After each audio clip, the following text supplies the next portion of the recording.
year was 2027. Advances in biotechnology were helping people improve their physical and mental abilities to an amazing degree. Provided, of course, they had enough money. A new breed of people was emerging, half human, half machine. And in Detroit, at least, not everyone was happy to see it. I'd just landed a job as head of security at Sarif Industries, a cutting-edge biotech firm. David Sarif himself handpicked me for the job, said he needed me to keep his people safe.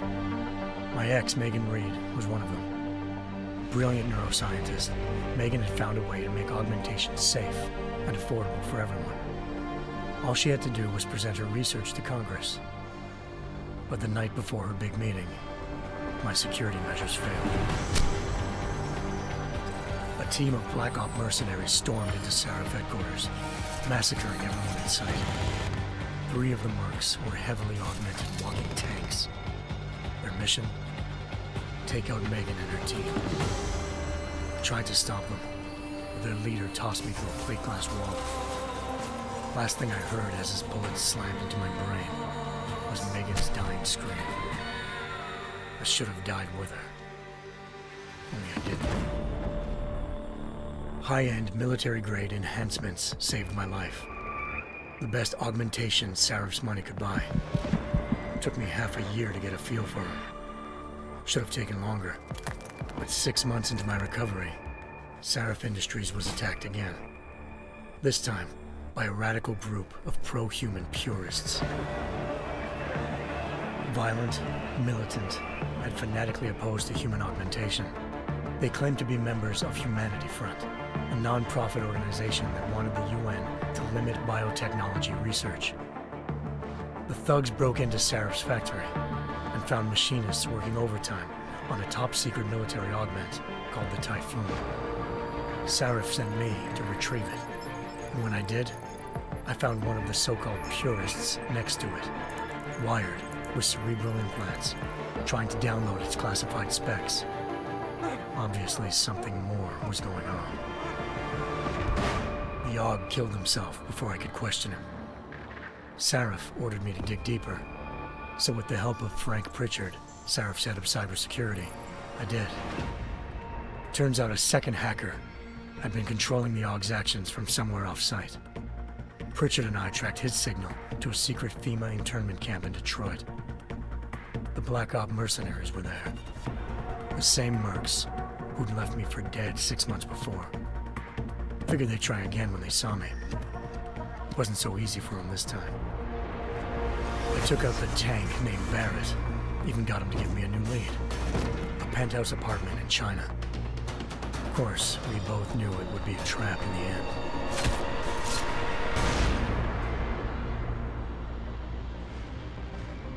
Hengsha Island, China. Home to a city so crowded, they had to build a second city on top of it. Trying to find clues in Hengsha wouldn't be easy. Lucky for me, I wasn't alone.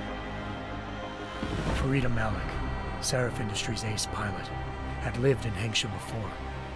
A good person to have on your side. She knew enough about the place to get me around. Malik dropped me in the lower city, close to the penthouse Barrett had told me about. Bell Tower Associates, a private security firm under contract to the Chinese government, had agents tossing the suite when I arrived. Just not for the reason I'd been expecting. Turns out the man who lived there was a criminal hacker named Van Bruggen. The same hacker who'd been remotely controlling the AUG in Sarif's factory. Van Bruggen's panicked decision to force the man to commit suicide had been a mistake. Now his mercenary partners were gunning for him, and I needed to find him before they did. Locating Van Bruggen meant playing nice with the Triads, Hengsha's organized crime lords. They had the hacker holed up inside a low-rent capsule hotel. By the time I found him, Van Bruggen had no qualms giving up the woman who hired him. Zhao Yunru, president of the Taiyang Medical Corporation. According to Van Bruggen, Zhao wanted to monopolize the augmentation industry and had hired Black Op mercenaries to destabilize her competition. Sarif Industries was at the top of her list. To prove this, I needed to get inside TYM and grab a surveillance hologram off a server. I suspected Van Bruggen was hiding something when he told me this, but nothing could have prepared me for what I saw. Megan wasn't dead. She and her 4 best researchers had been kidnapped, spirited away somewhere while their kidnappers made it look like they were dead. Desperate to learn more, I confronted Zhao in her penthouse. She claimed to be a pawn in a bigger plan, and hinted at a group so powerful it controlled global interests at a whim. Then she slipped into a panic room and hit the alarm, forcing me to make a very quick exit. I figured Zhao was lying, but part of her confession made sense. David Sarif had been worried about his people. So worried, he'd required all of them to have subdermal locator devices surgically implanted. The GPLs would have been broadcasting the day of the attack. But Zhao said a single call to Picus, the world's leader in global 24-hour satellite news, had turned those signals off. I needed to fly to Picus headquarters in Montreal if I wanted to learn more.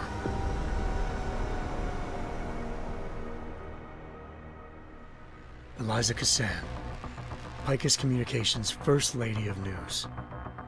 Malik thought I was reaching when I told her Eliza was involved in this. The world's most famous news anchor, working with a mercenary hit squad. But when I confronted Cassan in her office, she freely admitted to jamming Detroit's satellites the night Megan's team had been taken. Said she's just been following her commands. I suspected she wanted to say more. But Black Op mercenaries showed up looking to shut us both down. And just like that, the Eliza I'd been talking to disappeared. The Mercs were led by an augmented killer I crossed paths with twice before, Fedorova, a woman who'd made silence her best friend. She waited for me to track Eliza's transmission to a secret server room underneath the Picus complex, then jumped me from behind. A deadly fight ensued. I made sure she never moved silently again. With Fedorova down, and no one left to keep Eliza quiet, she reappeared. Turns out Picus's First Lady of News wasn't a lady at all. She was a sophisticated AI program, engineered to monitor data streams and control what people believed. Eliza told me the Mercs had brought in a Humanity Front doctor named Isaiah Sandoval to remove the scientist's implanted tracking devices while Detroit's satellites were down. She also told me to speak to David Sarif if I wanted to learn more. By the time Malik and I got back to Detroit, tensions between normal and augmented citizens had reached a flashpoint. Riots were breaking out in several cities, and the UN was being urged to intervene. Sarif was trying hard to convince Hugh Darrow, the inventor turned philanthropist who'd once been a leading proponent of enhancement technologies, to help stop a possible regulatory vote. Sarif had a lot riding on Darrow.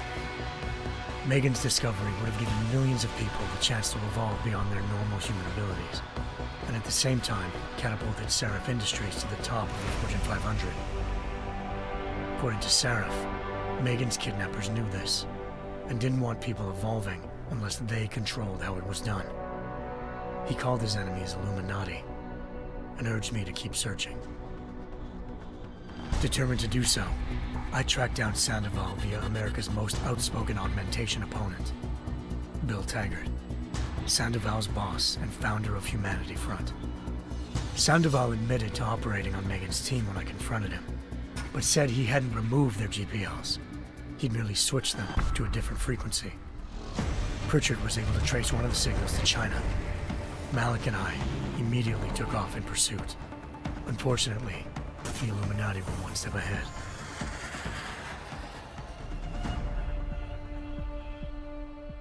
Ambushed.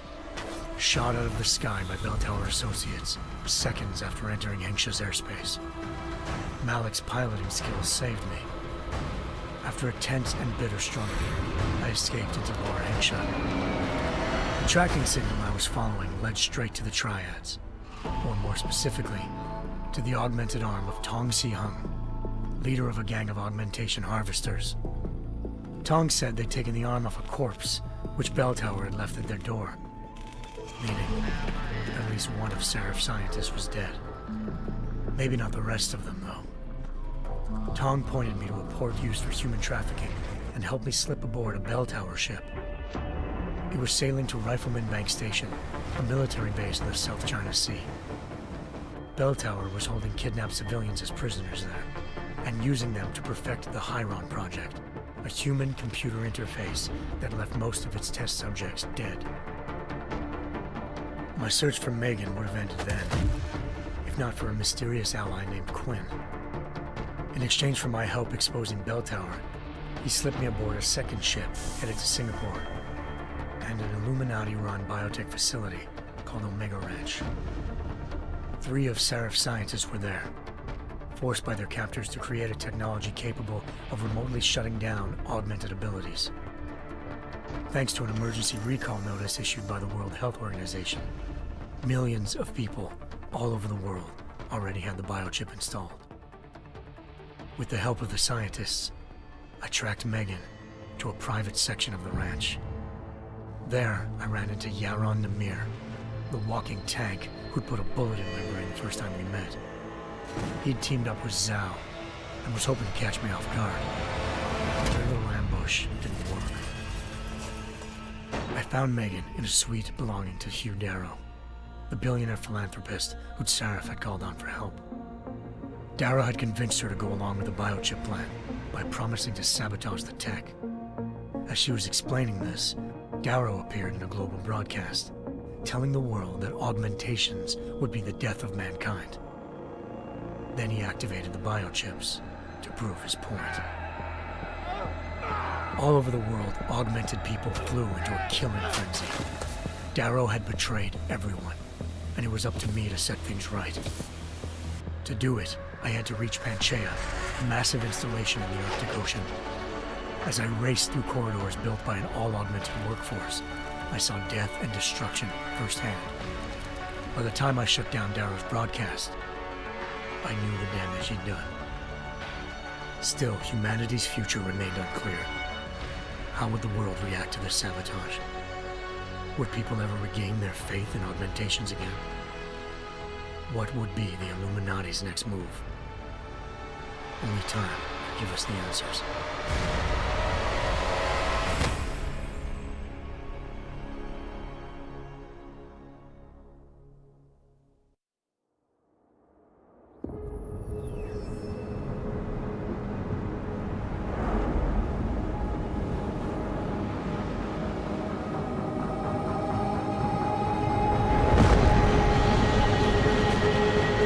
I once thought I could save the world.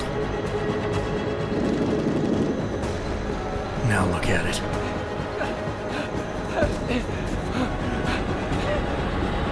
In yet another augmented terror attack, 251 passengers aboard Sister Airlines Flight 451 were killed when an augmented passenger broke into the plane's cockpit and ruthlessly butchered its flight crew.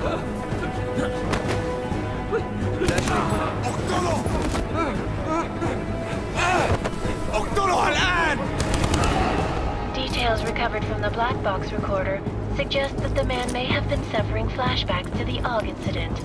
That horrible day 2 years ago when augmented people all over the world flew into a psychotic killing spree, causing the greatest loss of life in recent history. Sometimes, you just have to let go and embrace what you've become. Not gonna go all wonky on us now, Hansa, are ya? Well, if I do, McCready, I guarantee you'll never see it coming. Agent Jensen! Am I gonna have a problem with you? No, sir. No reason to assume you would. Good, because you are the only augmented operative on this team, and I intend to make good use of you. Listen up, all of you. We got a sandstorm barreling down our arse and we can't afford to make mistakes. We're going after this man, an arms dealer named Shepard. He's ex-Bell Tower, one of the Special Forces commanders who disappeared during the incident. And he's come out of hiding. That cannot be good. It's not. He's selling weapons and military-grade augments to terrorists. This is Aran Singh, the undercover agent who lured Shepard out of his hole. Best you see Interpol's got. For 3 years he's worked hard to get in tight with the Jinn, an Iraqi smuggling cartel that's infected the Eastern Hemisphere like a plague. Last week, our arms dealer sent a message to the Jinn, offering to sell them a shitload of black market merchandise dirt cheap. They told Singh to handle the buy. They're not gonna like it when Interpol disrupts their party. Sing's cover really that good? It is right now. We need to keep it that way. This is where the deal's going down. A half-finished high-rise hotel that's been abandoned ever since the incident. It's not a pretty picture inside. Let me guess. Most of the laborers were augmented with heavy-duty industrial rigs.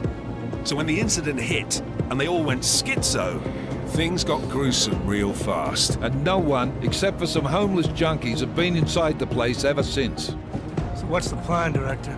Singh's meeting Shepard on the ground floor, inside the hotel's main atrium. He sent the bulk of his Jinn crew to the penthouse levels to secure a vantage point. I want McCready's team to take up positions overlooking the atrium and make the arrest. Jensen, you're going in solo from the roof. My objectives? Keep the Jinn from joining the party. As far as we can tell, only one route connects the atrium to the penthouse level, a halfway decent elevator shaft. Here. I want you to block access to it. Fine. Just cut me loose. Do you plan on relying solely on your augments for this one? I'd recommend taking a little hardware, just to be sure.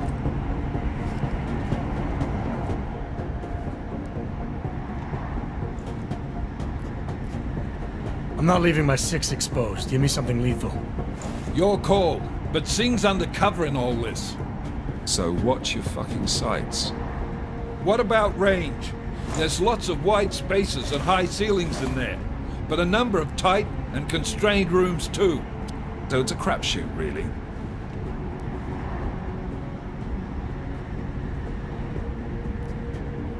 Well, I'm not looking to play dice with anyone in there. Give me something with distance. Your call. Less chance of being seen and compromising Singh that way. One last thing, Jensen. Singh said the Jinn are using some sort of portable Wi-Fi device to boost communications. He's got a better chance of maintaining cover if you disable it. We'll keep an eye out for it. But aren't we on the clock here? You said there's a sandstorm moving in. There is, and we got the intel on this mission at the very last minute, so we're scrambling a little. If it comes to it, your #1 priority is keeping the Jinn out of that atrium.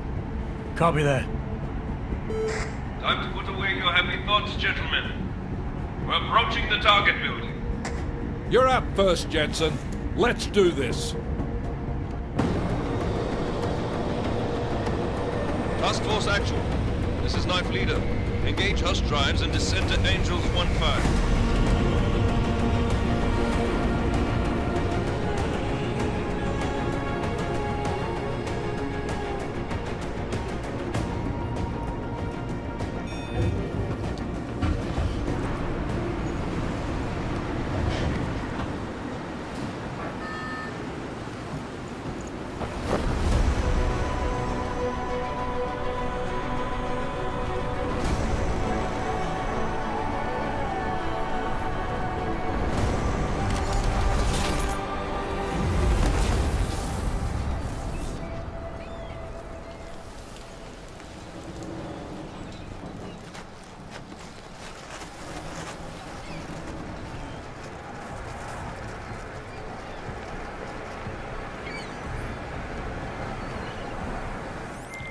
Team leader, this is Jensen. I'm on the roof. Solid copy.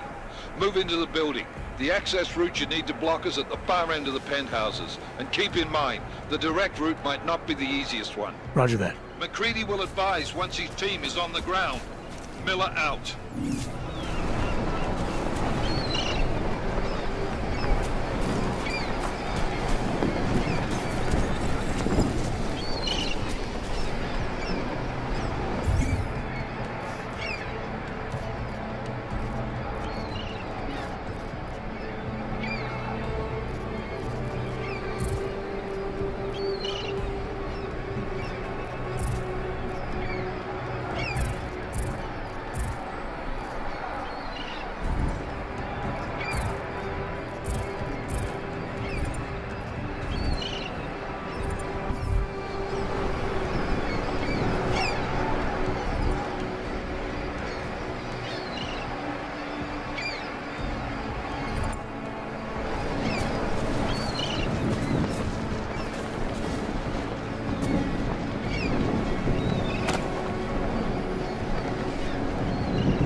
Jensen, we're moving through... Oh, fuck! What's wrong? The Gen have got a few Jennies up and running. Gonna have to hack keypads. You should enjoy it, McCready. They have colors and shapes. Just remember, red means bad. Fuck you.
Anomaly detected.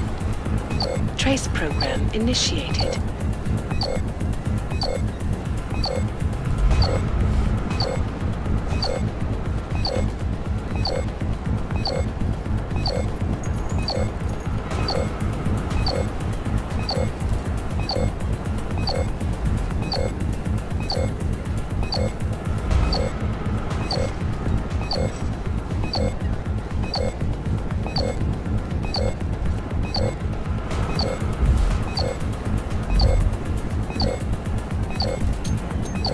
Access denied.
Anomaly detected. Trace program initiated.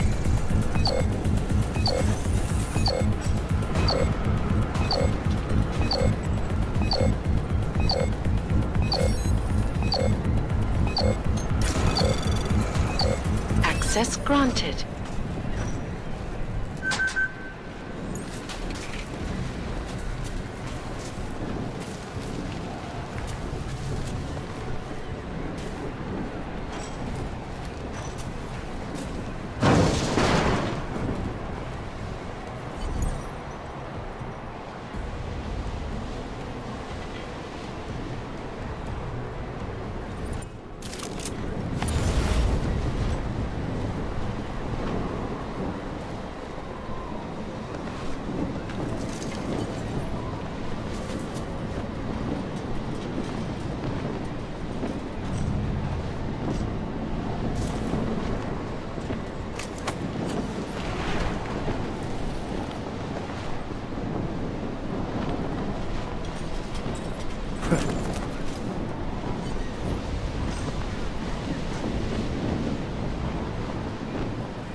Ugh!